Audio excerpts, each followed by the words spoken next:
wabil khusus di Indonesia itu ada yang disebut tahlilan, ya. Kata yang berasal daripada halala yuhadlilu tahlilan. Jadi tahlilan ini istilah, istilah di kita khususnya di tanah air, ya, wabil khusus di Pulau Jawa, padahal isinya, isinya bukan hanya membaca tahlil saja, ya. Jadi tahlilan itu dari akar kata halala, artinya apa? Yaitu mengerjakan membaca tahlil. Alhasil membaca lafaz la ilaha illallah.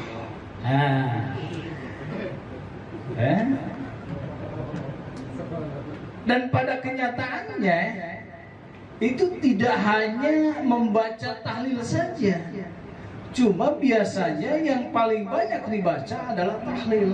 Kenapa paling banyak dibaca tahlil? Karena sebagaimana kita ketahui itu adalah afdal zikri, seutama-utamanya zikir kepada Allah, yang paling lebih utama-utamanya mengingat Allah di antara kalimah-kalimah yang lain. Tiada lain dan tiada bukan hanyalah lafaz la ilaha illallah. Karena apa? Karena lafaz la ilaha illallah ini adalah kalimat tauhid. Apa? Tidak bisa melaksanakan ibadah kembali, amal soleh kembali, sudah terputus. Kecuali illa min salasin, kecuali yang tiga ini. Yang pertama sedekah jariyatin, sedekah yang berjalan. Yang kedua ilmin yuntafa'u bih, yaitu ilmu yang bermanfaat. Dan yang ketiga adalah waladin shalihin yad'ulahu. Nah, ini yang ketiga. Seorang anak soleh mendoakan kepada orang tuanya. Jadi intinya tahlilan itu adalah doa, seorang anak terhadap orang tuanya. Kembali lagi. Jadi intinya bahwa tahlilan itu istilah di kita wabil khusus di tanah air untuk mendoakan si mayit, karena orang yang meninggal itu bagaikan orang yang terbawa hanyut, diibaratkan orang yang terbawa hanyut. Dengan adanya doa dari ahli dunia, dengan adanya doa dari anak yang soleh, maka senantiasa menjadi pertolongan. Itu diibaratkan tali, Pak. Kita lagi hanyut di air yang deras, kita dikasih tali, ya kita jadi selamat. Ibarat pun itu intinya adalah sedekah, sedekah. Sedekah diniatkan pahalanya untuk si mayit, jadi tidak ada yang salah, tidak ada yang salah, Jadi intinya tahlilan ini adalah memohon doa kepada Allah Subhanahu wa Ta'ala, karena doa kita ahli dunia ini sangat bermanfaat, sangat bermanfaat kepada orang yang telah berada di alam barzakh sana. Seperti kitab Musnad Firdaus, disebutkan ma min mayyitin yamutu fayuqra indahu yasin ila hawallahu alaihi, yang artinya tidak ada dari orang yang meninggal, seorang yang meninggal orang yang Islam, terus dibacakan di dekatnya surah Yasin,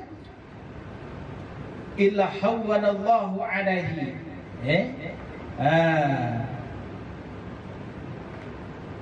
kecuali Allah mengampunkan terhadap orang yang meninggal tersebut, jadi mendapat ampunan daripada Allah Subhanahu wa Ta'ala, termasuk termasuk diantaranya seluruh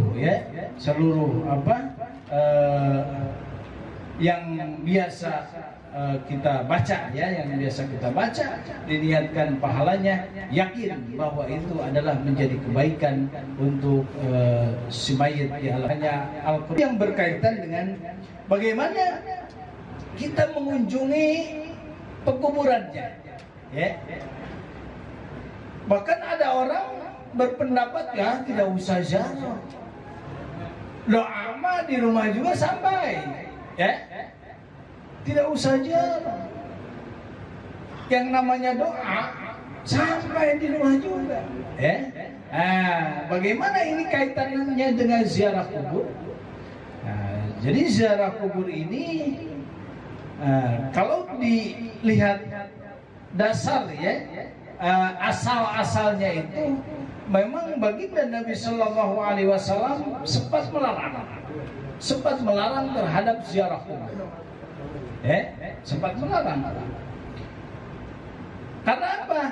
Karena kondisi para sahabat saat itu belum memahami dan belum kuat keimanannya,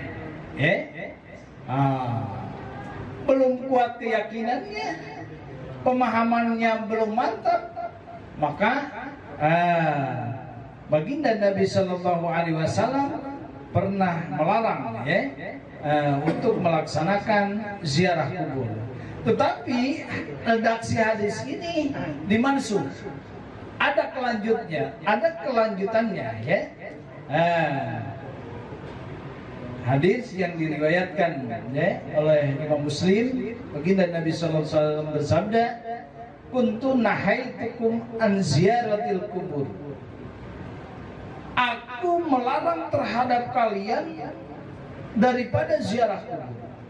Nah, ini kepada para sahabat, ya, pada saat itu. Karena pada saat itu belum keyakinannya belum mantap, pemahamannya belum begitu mengerti, ya. Maka masih lemah keyakinannya, keimanannya masih lemah. Baginda Nabi melarang. Akan tetapi hadis ini pekuburan. Jadi memang redaksi awal itu ziarah Rasul melarang. Karena apa? Kondisi para sahabat belum stabil keyakinan dan keimanannya. Akan tetapi setelah keyakinannya bagus, ya, pemahamannya mantap, ya, para sahabat fazuruha, maka di redaksi selanjutnya baginda Nabi Shallallahu Alaihi Wasallam menganjurkan untuk berziarah kubur. Berarti kita tarik kesimpulan bahwa ini adalah perintah, ya, yang disabdakan oleh baginda Nabi Shallallahu Alaihi Wasallam. Maka kita saklek bahwa ziarah kubur adalah sunnah hukumnya. Itu kedudukannya luar biasa. Man zara aliman, apalagi, ya, man zara aliman faka'annama zarani. Barang siapa ziarah mengunjungi pekuburannya orang alim, ya, faka'annama zarani, maka bagaikan berziarah kepadaku. Berarti sama dengan ke Madinah, Pak. Makanya insyaallah, ya, kita ke Raudhah keutamaannya. Kita ke Madinah belum sampai, ya, umpamanya hari ini belum bisa berangkat, maka ini saking maha adilnya Allah Subhanahu wa taala. Saking maha adilnya. Karena keutamaan-keutamaan seandainya tidak semua orang bisa menjalankan, bisa mendapatkan, maka Allah berikan peluang-peluang yang bagi orang-orang yang tidak mampu, ya, untuk melaksanakannya. Gitu, ya. Di antaranya ini, siapa yang tidak mau ziarah kepada baginda Nabi Shallallahu Alaihi Wasallam, ya? Siapa yang tidak rindu berkunjung, ya, walaupun hanya ke makamnya baginda Nabi Shallallahu Alaihi Wasallam, ya? Bagaimana yang tidak kesampaian, ya? Maka Allah menyediakan, silahkan, kunjungilah, berziarahlah ke makam-makam para alim ulama terdekat di daerah kaum masing-masing. Masya Allah, ya. Maka anna bazaroni, wa manzaroni, barang siapa yang mengunjungiku setelah aku tiada, maka annama zaroni fil hayati, bagaikan mengunjungiku di waktu aku masih ada, ya. Wa mazarani fil hayati kana ma'i fil jannah. Masya Allah ya. Barang siapa yang mengunjungiku di waktu aku masih ada, kana ma'i fil jannah, maka kelak di akhirat akan bersamaku. Masya Allah ya, akan bersama.